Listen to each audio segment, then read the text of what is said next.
I just caught a vibe with you, baby.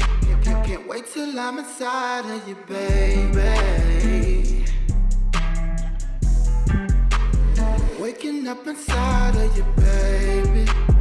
I just caught a vibe with you, baby. Can't wait till I'm inside of you, baby. All right. Hey there, Powerheads. Welcome back. We're here with Force, episode 2, the PowerWatch. So another interesting episode. Starts off with a very scenic view. Your boy Tommy is parked with his blue Mustang over by the Chicago River, the waves flowing by. But then that kind of moves over to a less than tranquil scene where there's a restaurant, a bar, and there's a window that goes down, kind of like the Boys in the Hood move. The little window is going down with the tent. And then a gun comes out with a silencer on it. It's an automatic, and they spray the joint. And we don't know who this is at this point, but we know who shop it is, don't we? Yeah, man, it was his brothers. So that was very interesting to see. You know that obviously Tommy was the first person that he called. Meanwhile, it's PJ, and he gives him a call. Tommy goes and investigates. This is like, what's up? And he's like, why'd you call me? And he's like, hey, you're the only family I have. And so they go back and forth on that. And then we find out dude is super gay because he's got an ex who is an ex-husband. So Tommy's like, your ex is an ex. So, he's winning points all over for the community relations and stuff. He smashed his sisters. He's trying to smash like Latin chicks. He's like one love for everybody. So basically he's going over there and they had a little discussion. He's like, gives him a couple bands and stuff. He's like, go ahead, fix it. He's like, that's not near enough. We'll get started with this because I got a way that money can make money. And you already smell what the Tommy's cooking. So he rolls out of there and we go over to the barbershop and got a little conversation going on there between Diamond and Jannard. And by the way, we got to go ahead and segue back to the last episode. I guess the mixed martial arts thing is part of his character, but not the real dude, because that's a fake ear. And he was whining on Twitter, it's not my ear, it's not my ear, with exclamation points. So I guess that's just for the character's MMA history or whatever. They were just trying to do something to signify that he was a fighter, and that kind of, is a dead giveaway that he was a fighter, even though really he was just he was a boxer. Your boy Tommy's hitting the streets, he's rolling out. Next thing you know, somebody jumps him. And it's Liliana from Ghost Book 1, Season 1, Episode 1, one of their trusted couriers. And she was just down for the cause. And Pink Tennis Shoes, who was working for Kanan at the time, and another dude, they were all jumping the couriers. And they got her in the elevator. And she was actually handling hers against a dude in Pink Tennis Shoes for a minute. But then she got slashed. She wouldn't be like undercover anymore. She'd be pretty obvious. People could pick her out from one scene to the other because of the scar. Tommy had some issues with that, didn't he? Yeah, man. He had to let her go. No, they had their fight. And obviously it's a problem.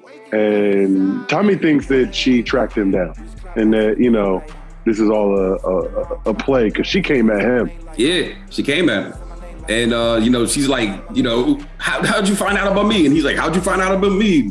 Blah, blah, blah. And they mixing it up. And she can handle hers. I was kind of impressed back in the day that she was able to handle hers, but she's handling hers against Tommy, Mr. Aggressive, like you said. She gave him a little run for the money for a second before the cops showed up, didn't she? But then Tommy was about to kill her. And then she got bailed out by cops. So Tommy pops up in the barbershop with a bag. He's got the bag with the money and the drugs that was supposed to go to Diamond in them. And Diamond's like, what's your angle? And he's like, I'm just trying to make things right. And then your boy comes over. What's that rapper's name from North Carolina? J. Cole. The dude who tried to put hands on Tommy, he looks like him a little bit. And then these dudes come running in. It's the Young Boys. And Diamond's pretty upset because the Young Boys come in. He was mentioning them earlier and he was like, nah, man, they're too hazardous. They're too reckless. This is just going to draw bad business over here. And the two boys come in. There's another dread dude with the short dreads. And there's another short top dude. They pull the guns on him. And Diamond tells them to put him down. And what's their reaction? They're too young to really know that, Diamond was the one that was running the streets because Diamond waited for 15 years. Those boys don't know him. So they looked at his little brother. He's about to roll out after dropping off the bag. Diamond's like, hey, we need to talk. Let's walk and talk. So they're walking and talking and they get around the corner. And all of a sudden, a ride shows up. And who's that dressed in a Versace jacket? It's Porter Ripsy Hustle. And they basically put the butt bags on their heads and they take them to the kidnapping spot.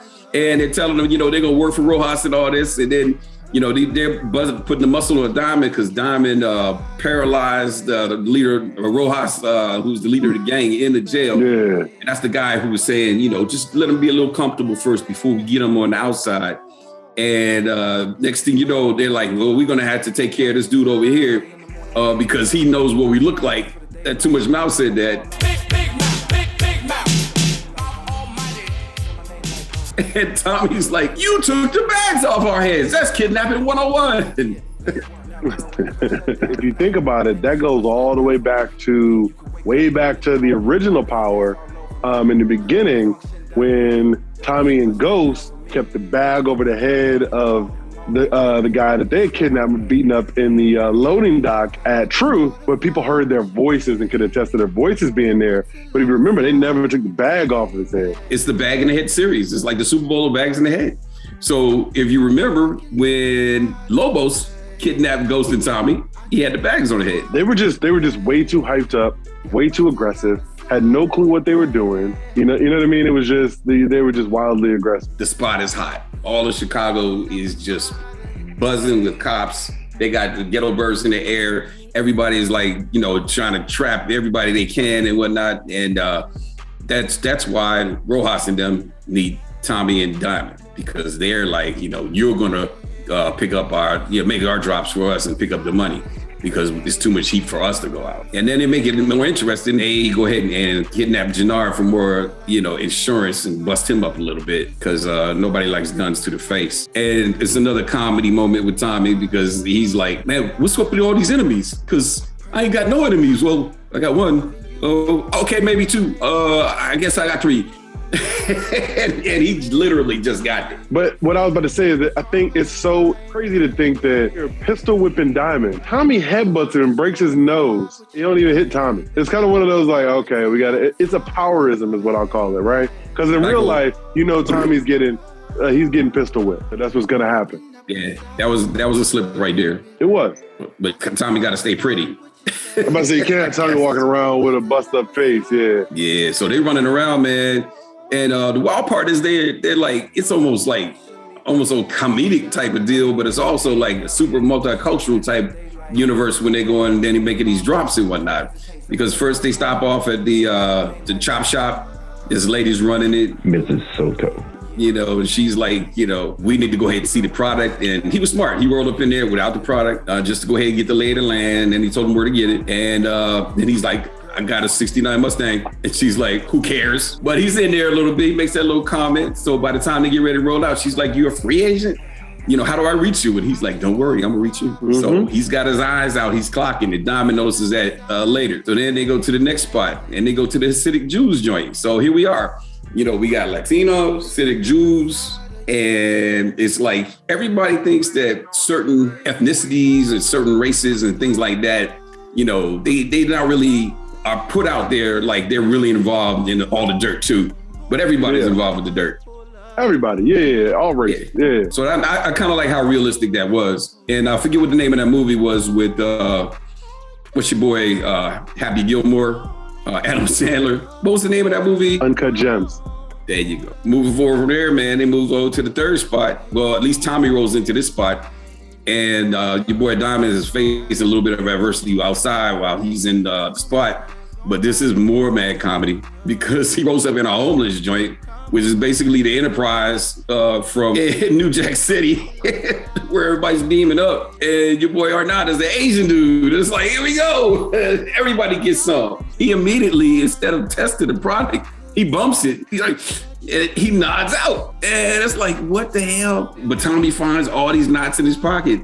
And I was like, well, how does he keep his knots? Because I'm pretty sure that he bumps quite a bit. How does he keep the money on him? Because probably nobody's dumb enough to take the money, because when he comes to, he know who took it. Who stole my bike? They get out of there and they get all the money and they bring it back. When they roll up in there though, man, it's like these snipers with the red dots. It looks like a crazy situation. They go ahead and let Jannar go though, because I guess they figure they can use him later. Well, meanwhile, Tommy gets back out to the car. Now, what's going on while he's in there dealing with her or not, and it's a harassment situation going on there.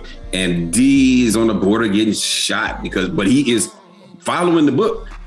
He's like, I refuse to remove my hands from the wheel or the fear that, you might see this as a intimidating factor and may decide to do something that's unnecessary. And he just continues to hold his ground.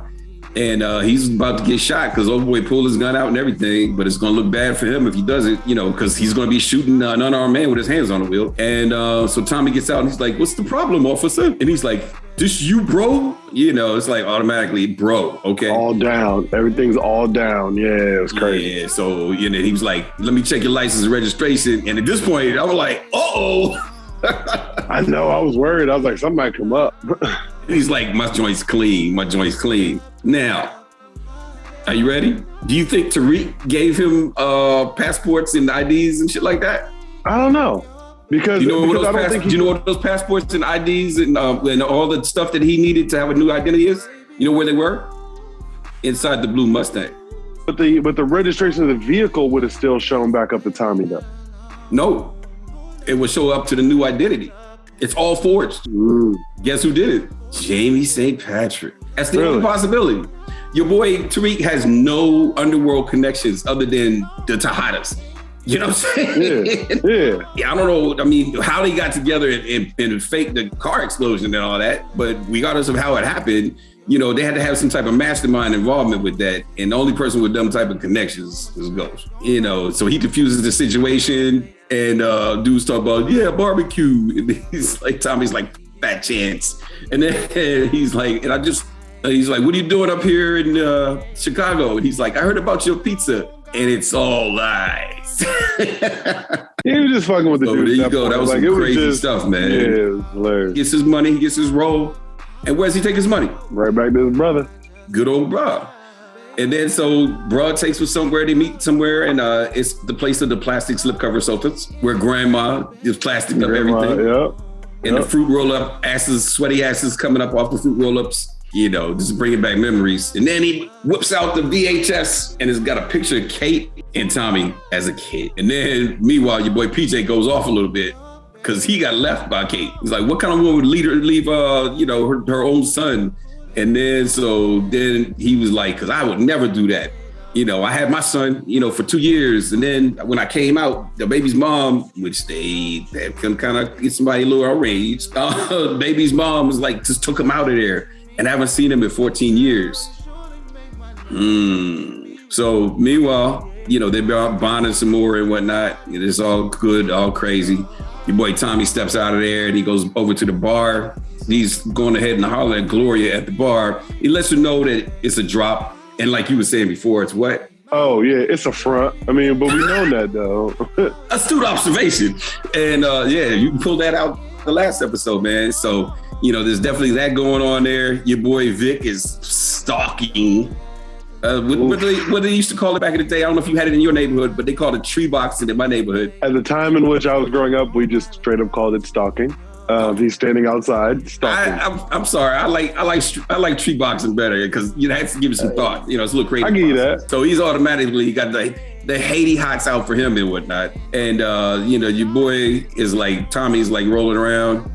And he's like, and he kept looking at something when he was running around the city and whatnot, when they were making the drops. He kept looking at the spot that said it was for leasing rent, temporary leasing rent. So he goes and knocks on the door and this old dude answers and he's like, the poker game's over. And he's like, I ain't want no poker game. I need you to get the hell out of here and act like you never know me or the spot again, big fat knot. And the dude goes, I don't know. I think I got a pretty good memory. He's like, I seem to have a pretty good memory. And so he fixed him for another knot. And then old boy's like, yeah, okay. Let me go back and get my toothbrush. He's like, buy a new one. Yep. So then your boy is hitting the streets again. And next thing you know, we see him on top of a car. That's not really his car, right? He was sitting on top of the same car that kidnapped him earlier in the episode. Yeah. We already knew what it was. It's like, is it rats in the trunk? What's going on? It sounds like a male and a female voice. If I had to take a wild guess, I don't know. I might not be the smartest man in the world, but it definitely was two people. It definitely was a male and a female. And it definitely sounded like the hyped up motherfuckers who kidnapped him earlier today. Porter Ripsy and Loudmouth? Yes. Yeah. Yeah, I think so, because he just wiped his brow with the Versace jacket. And then he starts rolling off with a bottle of Jameson. But maybe that wasn't Jameson in that bottle. Couldn't have been. Jameson is not high enough in alcohol content to actually light on fire like that. So could not have been Jameson. Had to have been gasoline or something else, but there ain't a bottle of Jameson. That's my thoughts, man. I would say high enough. Sure. Yeah, it was a good homage because he was drinking Jameson when he was at the bar with Gloria. So it's just his thing is like, oh, okay, it's going to be Jameson because obviously he's dealing with the Irish in this season. So you got to just see all the little quirky puns that Courtney Kemp likes to bring in. Matter of fact, that's a good time for a spinoff. We go back to the whole situation where your girl Claudia tries to bring the designer drug to Dad, and Dad is not having none of it. But so she leaves out, but then he's coughing like, he having an asthma attack and whatnot. And he just got bad news from the doctor, but the doctor's like, we got to meet and talk about this. And he just doesn't pick up the phone or nothing like that. And then your boy Vic is figuring it all out. And he's like, don't you worry, you're going to be the ruler, when I get out of here. Tommy's on a stroll. He's got the hoodie on. It's always going to be problems when Tommy has the hoodie on. Hoodie Tommy is like Hoodie Mellow. You ever want hey, look, Hoodie Mellow in the summertime is a problem, okay? So I just love the way he did it. Without coming in, without saying nothing, staying outside the window, he just goes and he drops the Versace jacket, lets it unroll. And the wild part is Diamond is the only one that is like, cool. Meanwhile, Jannard's like, oh. I think Jannard sees the potential for him to get kind of pushed out as far as, being in control, because he's like, this dude right here is about it. And I don't know if Jannard is about it in the same manner in which Diamond really is, and or was at least at one point. And I know he sees Tommy as a threat. Dude, I have no idea how Jannard handled anything while Diamond was in the joint. No clue.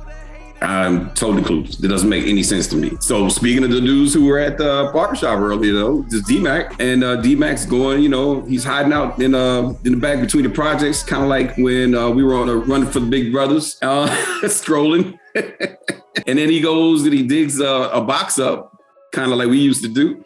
And he went ahead and opened the box up, and it has pictures of JP and a little boy on his shoulder. And he happens to have a gun with a silencer on it. That looks pretty familiar. Extremely familiar, which kind of is giving you clues to, did he shoot up one, he knows that's his pop's bar. So what's his reasoning behind why he's doing it? Does he feel like his pop left him? Bro, you need to have some babies with a crazy woman. I don't think so. I found my one sane one, and I love her to death. And but what I'm saying is, I'm not saying you need to have a better life. If you're not doing what they want you to do, and you were hiding undercover with the gayness, they're going to turn him against you. And they're going to make him seem like he's going to, because he'll be asking about his dad and all that. And they'll be pumping him full of lies, some truth, but a lot of lies, just to turn him against, man. I'm pretty sure she poisoned him. Yeah, no, thank you. Yes. So meanwhile, your boy, he comes, he's on the stalk again. He's almost finished making his runs for the day. But he's got one little last person to visit who seems to be enjoying her shows. Liliana. So they get down to another box mile drag out, and she again does pretty good. She does her own pretty good. Yeah, that's like the one move I feel like they know that they can't fake that one as far as, oh, she can keep up, because at some point, all that extra weight, body slamming her on the ground is gonna have to catch up. I don't care how good the hands are. Now, she's still staying nimble, though, because your boy is trying to stomps a couple of holes in her stuff, and she keeps rolling out the way, but then he stomps on a floorboard, and what does he find? Box with the spider on it. I mean, the bag with the spider on it. Yeah. Dope. So what does that mean? She's moving for somebody. Jimenez. Holding for somebody. Jimenez, the spider. Yeah, all it's missing is the web. And you wouldn't have the web on the bag. You know what I mean? It's just not fashion. We got to come in attractions. We know there's going to be a connection. We got to come in attractions, and they're actually teaming up, and they're confronting old man Flynn, and they're just rolling around. And he's like, I could kill you, but we could make money. And then so she's like, money is where I'm at. So they're the partners now and whatnot, partners in crime. She's got the drop, man. She's got the supply. And if you look in the coming attractions, there's a whole table full of bricks. And I'm like, man, she had just more than that brick. She's got a lot going on. She's got some type of connection she's established over there. And how did she establish that connection? And that kind of also brings us back to what was going on when she was working for Ghost in Them. Because did she have those connections back then? You know what I mean? And if she did, or is this new? Yeah, or is this new? Yeah, you don't know. Yeah. So we're gonna find out though. And by the way, your boy Joseph Sakura, he was doing on his Instagram joint, and somebody said, I mean, he's saying everybody's gonna pop up from. So we know it's gonna lead in, which makes sense to me now. But I don't know how they're gonna make that lead in. But Influence, which is the Tate brothers thing. He's saying that everybody from Influence is going to be in Force. And he also mentioned that 2-Bit's going to be in Force. Yep, I don't know how they're going to make it happen. I just hope they don't dog us with overtime work like they did last time with 2 episodes in one night. That was rough. That was a lot of cutting room floor. Ask Dill. What do you think, Dill? I'll manage. That's not what he was. Look, I'm going to be honest with you. I'm not trying to do 2. He was pulling his hair out. Nights. Jumping out windows on the first floor. Spraining his ankle. Yeah. I was going berserk because I was like, I got a job. What the hell? My job is now power. So here we go, man. It's another hot episode. It's just getting better and better. I love it. It's getting better every week. So looks like we're about out of time. For your man, the Warhog, your boy E-Dot, and Visa. Good work, guys. See y'all next time. Thanks, guys. See y'all next week. Peace. Y'all take care.